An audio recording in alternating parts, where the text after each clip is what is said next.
everybody, to the Superhumanistic Podcast, where we talk about all things health and wellness. Thank you for joining us this week. We are your hosts, David and Jessica. Make sure you follow Superhumanistic on everything. Hit that follow button on this podcast so you never miss another episode, and share this podcast with somebody that you think may benefit from it. Last week, we talked about brain food, so the very important function of the brain and how to get all the nutrients that you need. We talked about the different foods that you can incorporate into your diet, what type of benefits that those foods provide to you. So make sure you go back and listen to last week's episode. It's very important to make sure that your brain is getting all the nutrients that it needs. This week, we are going to be talking about strength training and providing some tips and tricks for beginners and ways to set goals, and that way you can stay motivated. If you're just looking to get started in the new year, 2025, with strength training, very great way to get started, and then kind of just increase that and move into the gym and get better with it over time. So we'll start off with talking about some benefits, some ways to get started, and then I'll jump into what happens if you don't strength train. So stay tuned for that portion.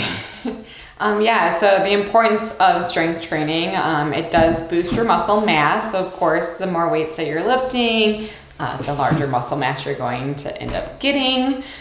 So that is one of the larger benefits of strength training. Helps improve your mood too. Any working out, so whether it be you are just starting and you're working out at home using body weight, which we talked about a few weeks ago, that's going to improve your mood. You'll start to see that boost in your mood and energy throughout your day.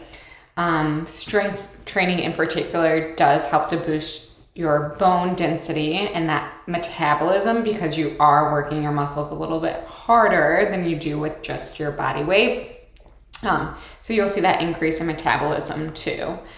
It lowers your risk of heart disease. Any working out will help with lowering that risk, as well as reducing your stress. So lower stress as well when we are working out, and particularly strength training.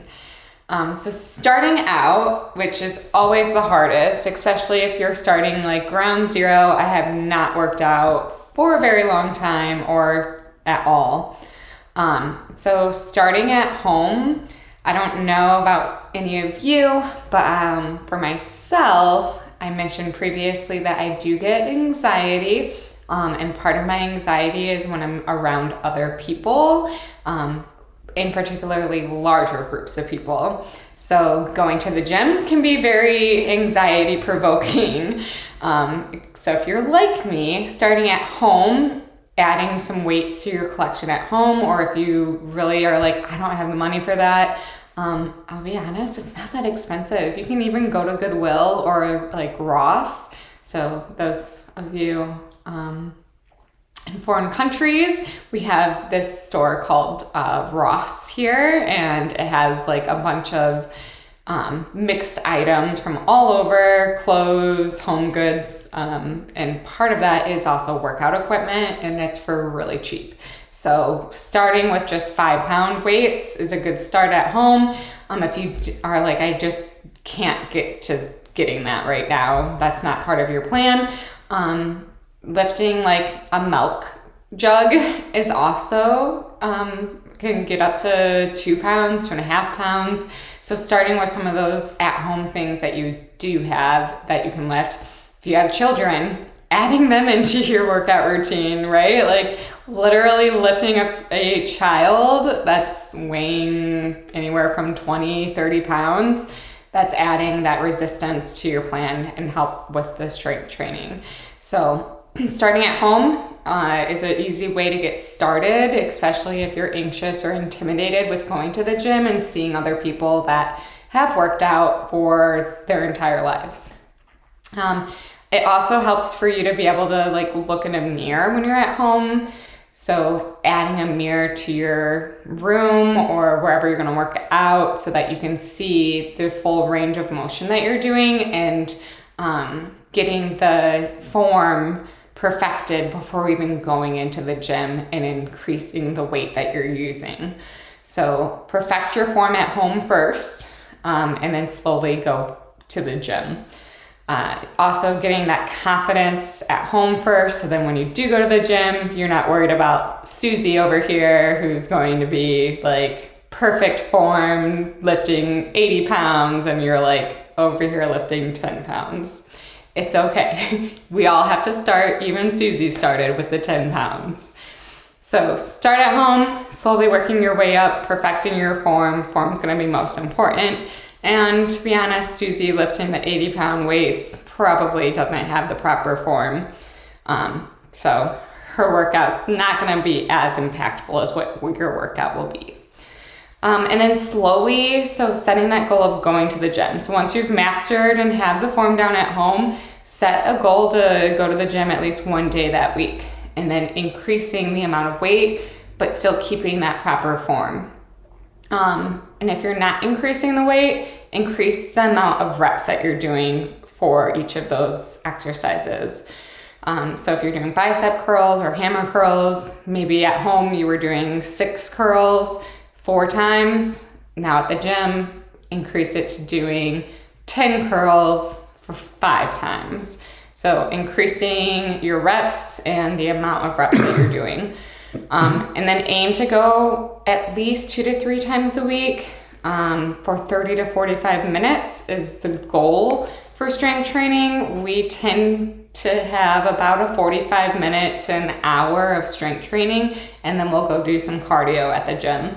But if this feels like too much for you, you're just starting off, make a goal to just go to the gym at least 1 time a week. And even if it's just 10 minutes, that's 10 minutes more than what you would have done just sitting at home on the couch watching your show.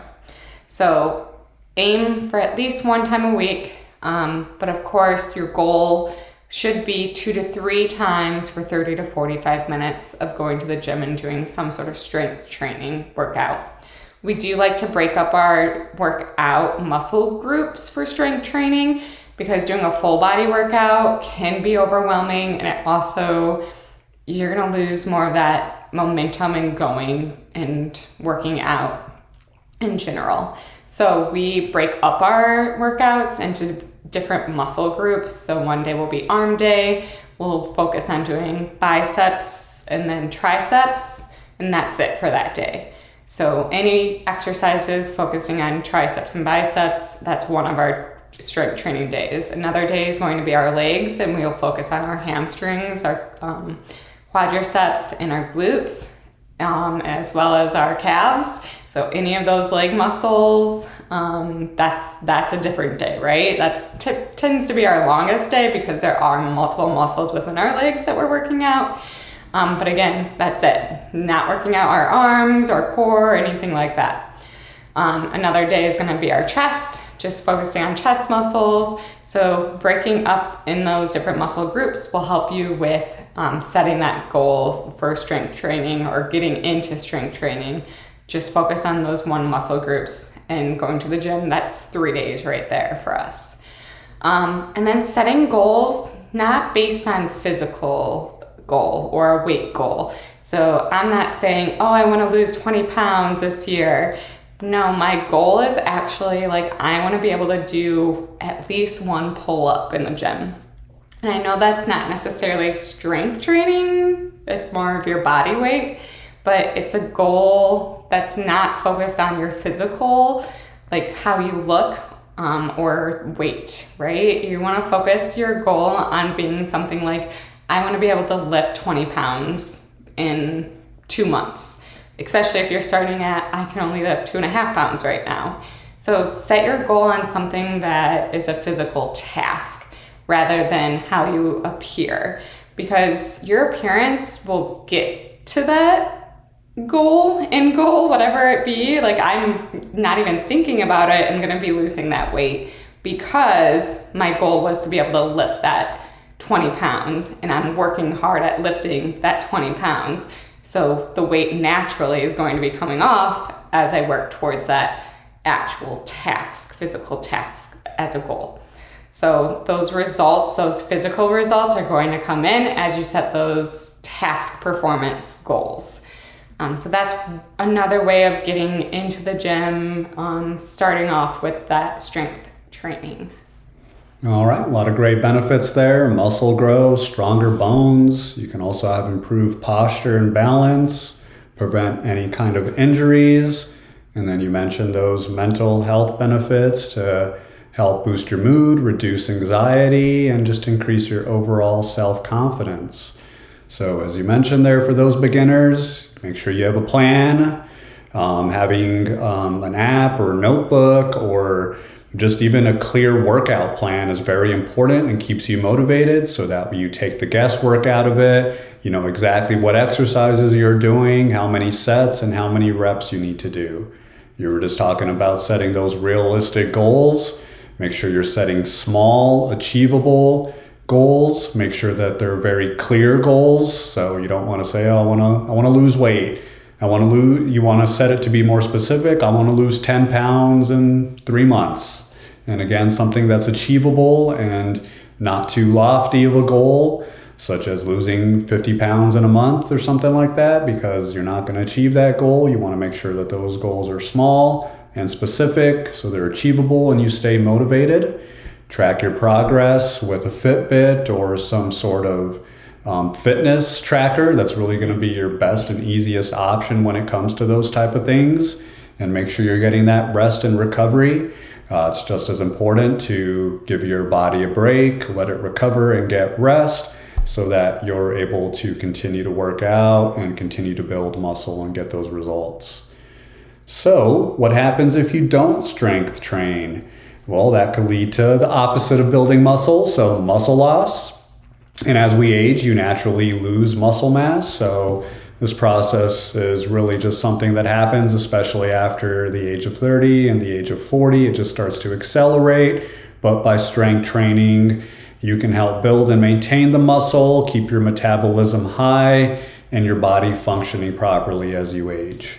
You mentioned increasing your bone density. So if you're not strength training, you're going to have lower bone density. You're at higher risk for osteoporosis, bone fractures, hip issues. So it's very important for long-term health, especially as you get older, that you strength train to keep those bones strong and healthy. As we all age, your metabolism slows. So without muscle mass, your metabolism may slow down even more.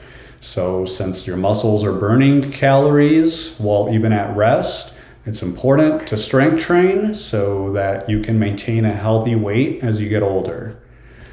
Decrease functional strength. Strength training is going to keep you functional as you age.